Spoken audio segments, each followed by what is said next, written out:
En directo lo tenemos acá. Fernando, déjame estrechar la mano. Un gusto. Porque en serio, quiero decirte que ahora, no sé cuántas notas has hecho ya, no vas a hablar con un periodista, vas a hablar con un fan. Un fan, bueno. Pero fan tuyo. Me gusta mucho hablar con los fans de Fórmula 1, es decir, sé que comparten una pasión que yo también tengo, y bueno, nada, bienvenido. Bueno, muchas gracias por la invitación, primero que todo. Amigos de América, muy buenos días. Decímelo, por favor, perdón. Amigos de América o amigos de Córdoba, ¿no? Amigos de Córdoba, saber que venís por una misión específica, que es presentar precisamente, Amigos de América, Fernando Tornello, de Fangio Colapinto, que tiene ¿qué? Es un libro, es mi primer libro, el único que he escrito hasta ahora. Creo que no va a ser el último, después va a venir alguno más seguramente, porque ahora me entusiasmé, ¿no? Al principio me costaba, bueno, ahora me entusiasmé. El libro tiene una parte autobiográfica, pero tiene mucho de Fórmula 1, de anécdotas, de mis opiniones sobre pilotos, circuitos, carreras, hechos que pasaron. Cuento muchas cosas que no salen o que no han salido normalmente en las transmisiones, y después también hablo de otras categorías, ¿no? De otras cosas que hice, pero básicamente el fuerte es Fórmula 1. Los que te seguimos en las transmisiones de los fines de semana, yo admiro muchísimo la memoria que tenés. ¿Es así o tenés una ayuda? No, yo sé que tengo buena memoria. Pero impresionante. Lo que pasa que yo lo viví siempre, todo lo que viví lo viví con mucha pasión, ¿no? Por la Fórmula 1. Entonces, es como que tengo muchas de esas cosas grabadas, que no se van, y bueno, algunas son números, otras son hechos que pasaron. Y yo creo que para hacerlo bien hay que hacerlo de esa manera, ¿no? Si te tenés que apasionar con algo e ir a full. A mí no me cuesta trabajar, no es un trabajo para mí.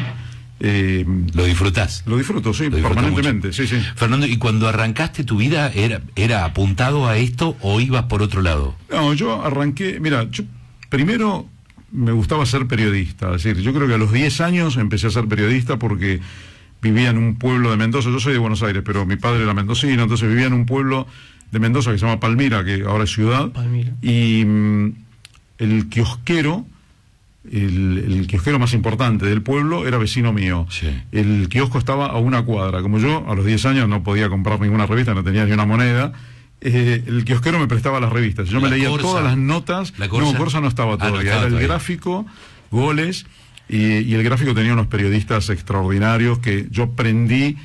Leyéndolos a ellos, aprendí periodismo prácticamente. Ahí, ¿no? Te picó el bichito. Sí, ahí, desde esa edad.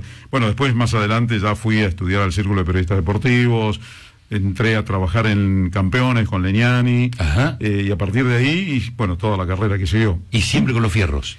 Sí, y sobre todo con Fórmula 1, ¿no? Porque también transmití categorías nacionales, organizamos carreras, organizamos campeonatos como el de Fórmula 3 Sudamericana. Digo organizamos porque lo hacía con Felipe Magoff, que era socio mío, sigue siendo amigo. Sí. Organizamos las carreras de Fórmula 1 de los años 90, aquí en Argentina. Pero después lo mejor era, lo que más me gusta de todo esto que hice, fueron los años de transmisión que arrancaron en el 91 con Telefe. Te iba a pedir eso. El recuerdo de algunas cositas, memoria tenés, está altamente comprobado. Digo, de tu primera transmisión. Bueno, primera transmisión por televisión de Fórmula 1 fue Australia 91.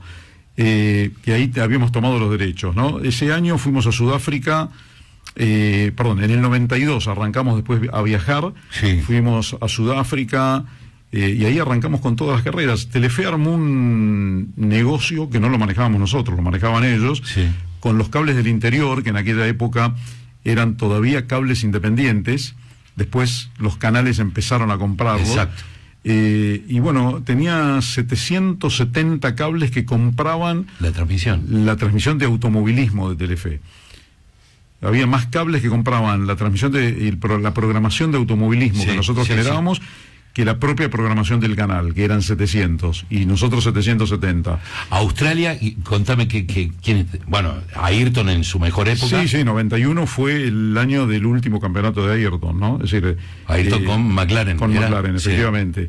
Después ya en el 92 surgió el Williams, ese superior de Nigel Mansell, al que Ayrton lo corría, le ganaba algunas carreras, pero normalmente no le podía ganar por una diferencia técnica abrumadora, ¿no? Y en el 93... ya era Prost con otro Williams, que también ganaba, pero Ayrton ganó 5 carreras. Para mí fue el mejor año de Ayrton, a pesar de que no salió campeón. Ajá. Por el nivel conductivo que tuvo en el 93 fue extraordinario, ¿no? ¿Lo más grande que viste en Fórmula 1 Ayrton? De lo que yo vi, sí. No lo vi a Fangio correr, ¿no? Que Fangio tiene números que son insuperables. Sí. Y de Argentina, lo que venís viendo, el Lole, acá tenemos una fanática del Lole. Sí, el Lole es grande, total, de Fórmula 1, del automovilismo, ¿no? Es decir, nosotros en Argentina no lo valoraron como se merecía, y creo que ahora sí tomaron dimensión de lo que fue Reutemann en su momento. Un gran piloto, enorme probador, era un genio poniendo el auto a punto, sabía todo lo que pasaba con el auto. Por eso a veces, cuando él sabía que el auto no estaba bien, a veces es como que no luchaba como a la gente le hubiera gustado, pero él ya sabía que no podía ir más allá, ¿no?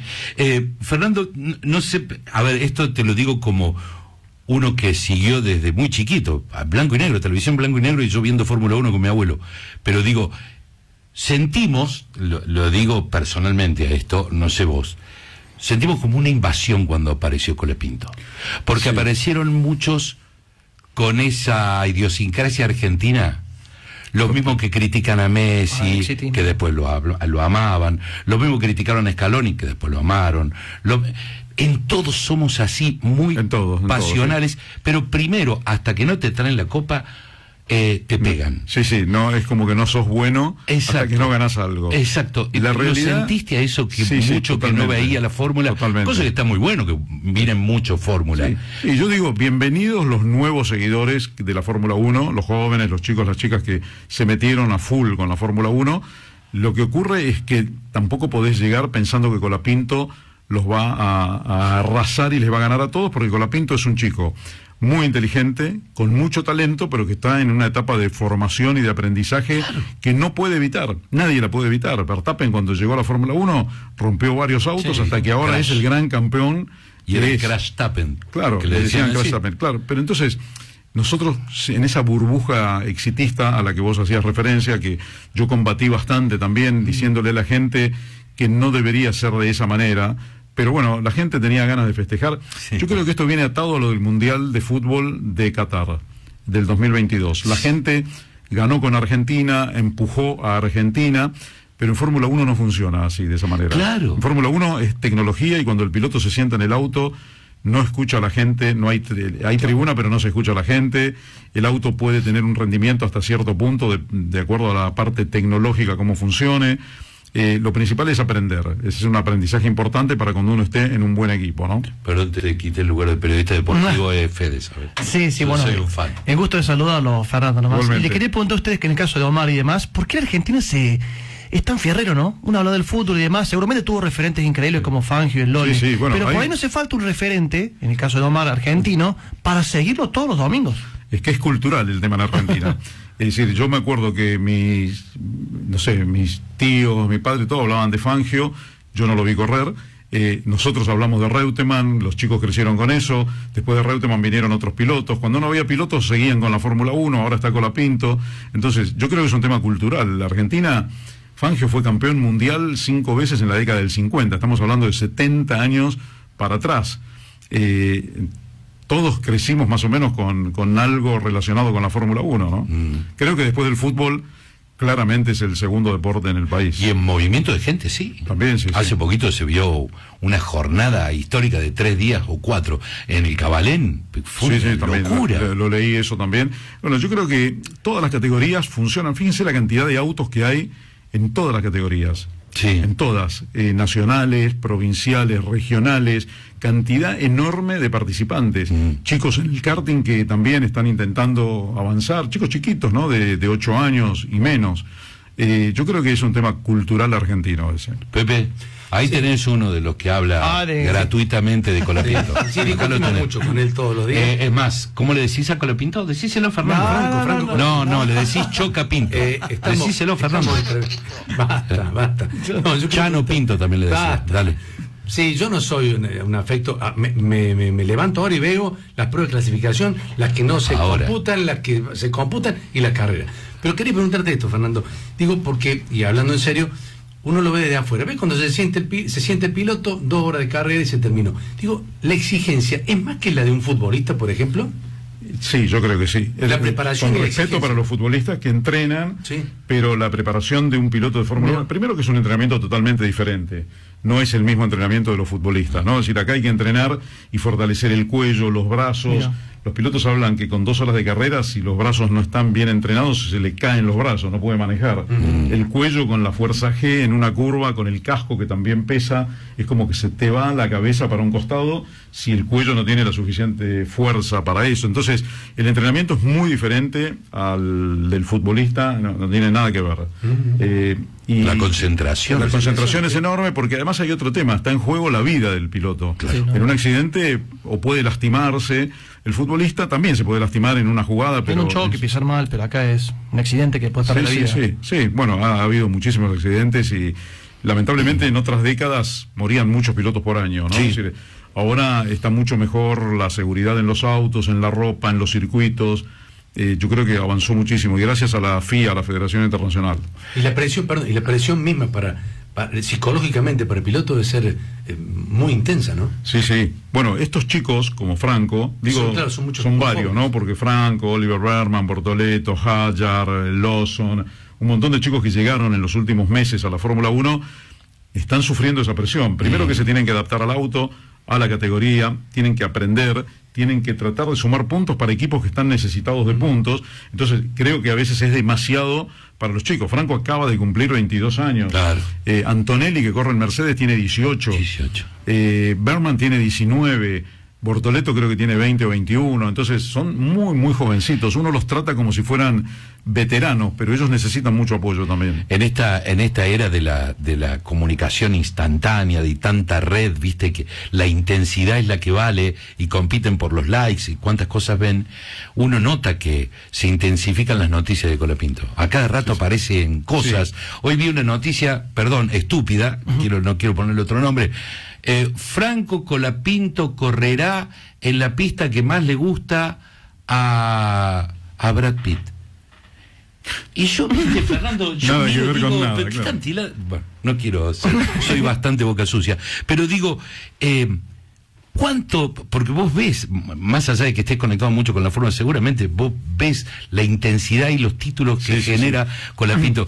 Un consejo para la gente, ¿cuánto de eso le tenemos que creer? Porque a cada rato yo veo, ya se va, Colapinto ya le meten un patadón, ya no va Colapinto, hasta leí hace poquito, Colapinto se va a Ferrari, Colapinto, ¿viste una cosa? No, el péndulo va y viene permanentemente. Un consejo médico. Yo creo que el consejo es, bueno, primero tienen que seguir a gente confiable en la información. Gente confiable significa que no tenés que estar hablando todo el día de Colapinto. Si no hay noticias, inventar una noticia. Si no hay noticias, no hablamos de Colapinto. Ahí está. Es decir, porque entre hablar... Yo leí el año pasado, por ejemplo, el titular de un diario, de un medio importante, en las redes decía, sepa por qué no corre Colapinto el domingo en Williams. Y no corría porque no había carrera, no había fecha. Por eso no corría. No es que lo habían sacado, pero esa era una noticia para enganchar lo que llaman el famoso clickbait, ese de que la gente clique y tienen un like o un click más. Y la verdad que eso es bastante nocivo. Para los chicos, en todos los deportes me imagino que debe ser totalmente, igual, ¿no? Totalmente. Sí, en los otros años la Fórmula 1 tuvo como un giro más mediático, más espectáculo, más show, pero no se comió la esencia, como sí pasó con la NBA en el básquetbol, en el béisbol, en el fútbol americano. En la Fórmula 1 hay más cámaras, más show, pero no se pierde la esencia. No. Creo que la Fórmula 1 encontró un camino desde que está Liberty Media, que le compró a Eccleston en el 2017. Fíjense, crearon una música especial para la Fórmula 1 con Brian Tyler, un gran director. Crearon, junto con una de las plataformas de streaming, la serie. Crearon esta película que se estrenó hace poco. Hay movidas en el circuito que antes Bernie Eccleston no las permitía. Es decir, vos compras una entrada de un paddock especial, te llevan a pasear por la pista con un camión, con una plataforma, te van explicando cada sector de la pista, te llevan a pasear por los boxes, por el paddock interno. Hay un contacto que antes no había de la gente con la categoría, por eso creció sólidamente. Eccleston era un diametralmente opuesto. Te voy a decir una palabra que no es, a mí me gusta la palabra, pero no es exacto. Eccleston era un renegado de todo esto que estábamos hablando. Él no quería Nada. Él no quería gente joven, quería millonarios adultos, grandes, para poder generar negocios, y no quería todo esto. Entonces, no permitía tomar grabaciones, subirlas a las redes, te sacaba la credencial. Un jodido. Subías algo a las redes. Ahora es todo al revés, todo abierto, ¿no? Entonces, explotó la Fórmula 1. Una palabrita te pido para mí, el que viene haciendo todos los deberes, que es Piastri. Extraordinario piloto. Que tiene 23 años. 23. Sí, está por cumplir 24. Tiene 23 años. Realmente un piloto impresionante, que fue campeón en todas las categorías que corrió. Es el futuro. Que tiene lo que hay que tener para ser campeón. Una mentalidad de hierro, como la que tiene Verstappen, como la que han tenido los grandes campeones, la que tenía Senna.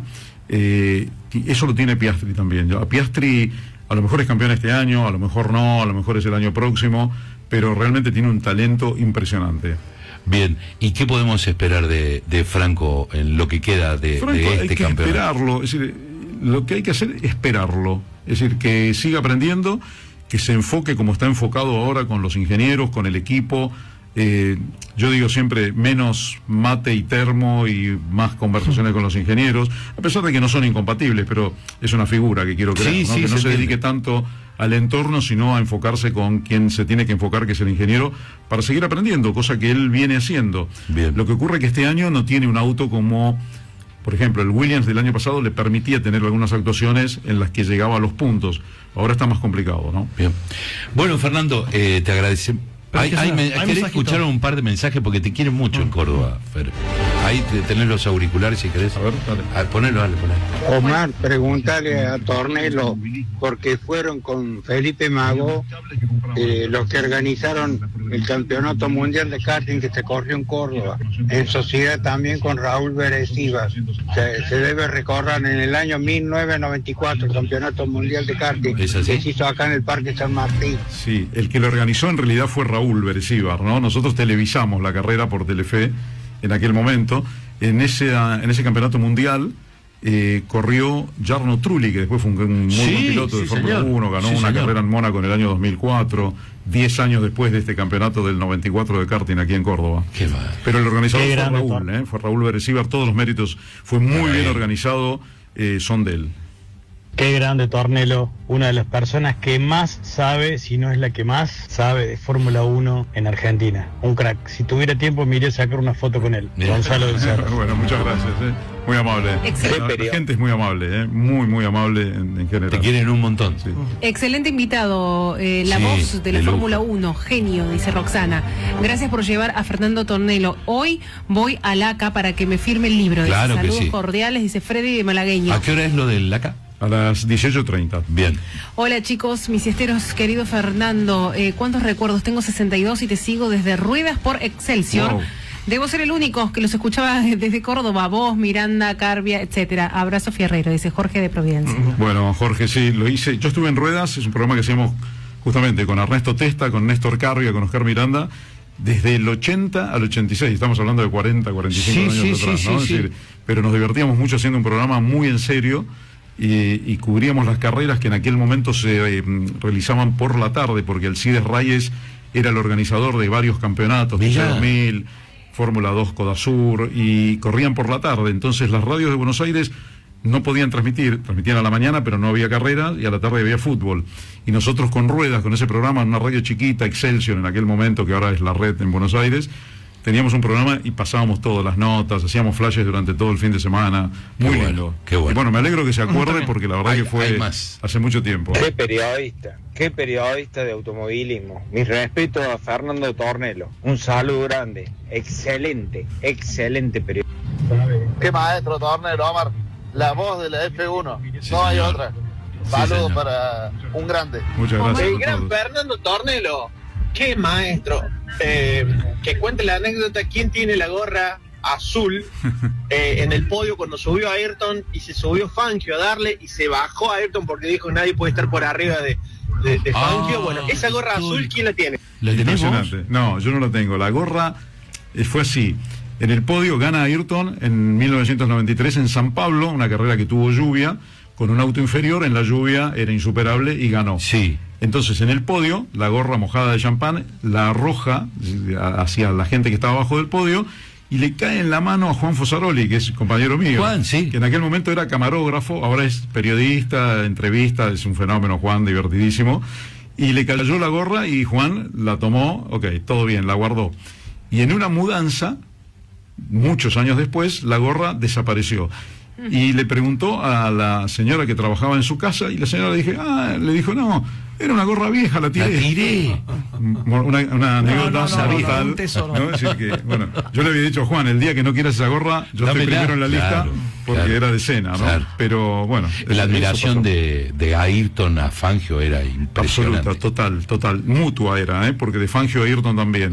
En esa carrera que nuestro oyente ahí recién comentaba exactamente, se ve que la tiene muy, muy clara, Fangio subió a la parte baja, subió al podio, pero no a los escalones, a la parte baja, y Senna se bajó, le dio un abrazo de esos que quedan para siempre, está grabado, y para mí ese fue el mejor podio de la historia, porque estaban Senna y Fangio abrazados, y en el podio estaba Michael Schumacher, y estaba Damon Hill, que no era tan importante, pero bueno, estaban Senna, Fangio, Schumacher, en un podio donde Senna había ganado una carrera extraordinaria y donde Fangio le fue a dar el premio y Senna tuvo la deferencia de bajar para abrazarlo. Bueno, lo que tenía Ayrton también, esas cosas. Sí, bueno, eran dos grandes. Omar, consulta para Fernando. ¿Alguno de los pilotos actuales sería tan bueno con los autos de Fórmula 1 de los años 50? Hay pocos pilotos que pueden haber manejado en todas las épocas. Con aquellos autos... Por ejemplo, una vez Fernando Alonso probó el auto Ferrari de Froilán González, que ganó la primera vez para Ferrari en el 51 en Silverstone, y cuando esto fue en el 2011, Fernando Alonso, bicampeón del mundo, se bajó de ese auto y lo primero que dijo es: no entiendo cómo podían manejar estos autos, ¿no? Es decir, un crack Alonso de estas épocas. Bueno, dijo eso: no entiendo cómo aquellos pilotos podían manejar esto. A Schumacher le pasó lo mismo con otro auto que también manejó, y que cuando se bajó dijo lo mismo. Qué locura poder manejar estos autos, ¿no? Es decir, no entendían cómo los podían llevar. Fangio decía con esos autos que no era una cuestión de que eran menos potentes, porque llegaban a 300 kilómetros por hora. El tema es que ahora frenan a 50 metros de la curva, y Fangio decía, nosotros empezábamos a frenar a 500 metros, porque si no, no frenábamos. Claro, ahí tenés más mensajes. Un gran saludo para Fernando. Qué bueno que lo hayas llevado, Mitre. Fernando, te sigo, ¿te acordás cuando estabas con el Tano Fassini, con Wagner González? Qué grandes. Sí, grandes comentaristas y grandes amigos. Tal cual. Qué grande Tornelo. Imposible escuchar la Fórmula 1 sin su voz.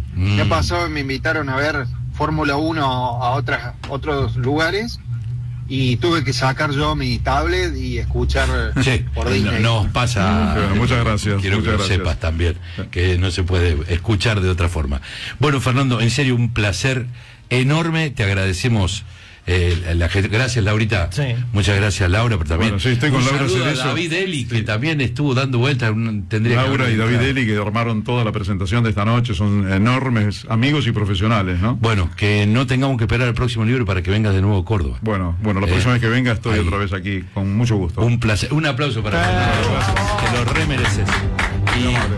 Y te estamos escuchando el viernes ya. Sí, el viernes desde temprano, en la madrugada. Para mí el circuito más lindo, ¿para vos? El que viene. Sí, es entre los mejores y tal vez sea el mejor de los mejores, ¿no? Bueno, un gustazo, Fernando. Gracias, Omar, un gran abrazo para todos, y sobre todo también al público que es tan cariñoso. Seguro.